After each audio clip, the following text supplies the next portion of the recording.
gecenin yakınlarında işte kadar eden. Bir daim iyi kod gördüm ben. 70'li yıllarda, 60'lı yılın ahırlarından şey Etrek rayon, Etrat diye bu şiirlerini da amaniyetli hıdırdı, amaniyetli meretli bir kehar kamuyuna var artık. Sonra taşını üç ayar olup otururdu. O 750 vakımı diyoruz. Sağa kıvırmayalımız şey de sağa yani doğru bir deyip buluştururdu. Allah sizden burada sonra giderdi. Hayvanın bilerek yaman haydi tamam bilemezler oluyor. Bunu bilmediğiniz bir ayda çiğnin yer. Bunlar ilkan yerim oynuyor. Komroda yedi duyduğunu sakya onun çiğnin yaman olayan diye doğrularla diyorlar. O zaman yine de olur, kim kavudu haydi, kavu balıklı hayvan haydi diyor. Onu bilemezler. Bilmeden pıştıl diye. O ne için pıştıl? Pışvara var kolya, o kolya diye.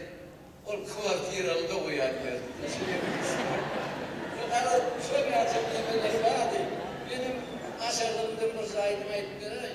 Bir daha koydu kapat olur.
değil, yarıma değil de